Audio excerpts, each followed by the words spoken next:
And a developing story at 5, 3 people murdered in Greenwood County. The man officials say is the suspect finally in custody. We brought you this story yesterday as it was breaking on Hetty Road in Greenwood.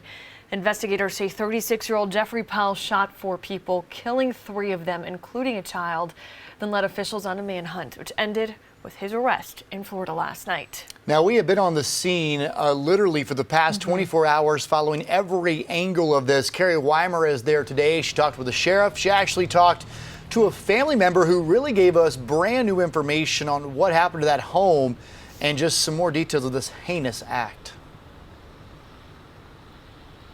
That's right, Cody. And as you can expect, of course, the family's not ready to go on camera yet.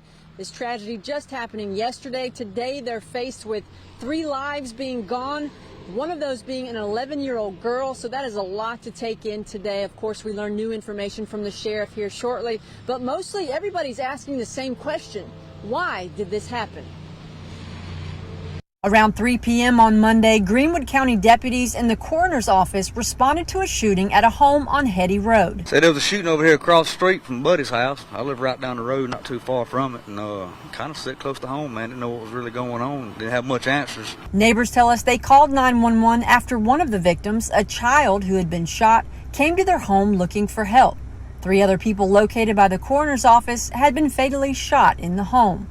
57-year-old Randy Perkins, 30-year-old Megan Dinkins, and 11-year-old Shay Dinkins. Powell will be charged with 3 counts of murder, 1 attempted murder, and 1 count of possession of weapon during commission of violent crime. We spoke to a family member of the victims this morning that didn't want to go on camera, but told us the suspect, Jeffrey Powell, was related to the victims and had been staying off and on at the home. He stayed there some. Not sure that that's his permanent residence, but he has been there several times. Neighbors say Powell was seen cutting grass at the home the day before the shootings. They tell us they're in shock that this happened. I couldn't imagine coming home, getting a phone call of something of this nature. Nerve-wracking, devastating. I wouldn't want it on me. I wouldn't wish it on anybody else. Investigators say after the shooting, Jeffrey Powell took a commercial flight to Jacksonville, Florida, where he was arrested at a Red Roof Inn motel. With the technology, we located him fairly quickly.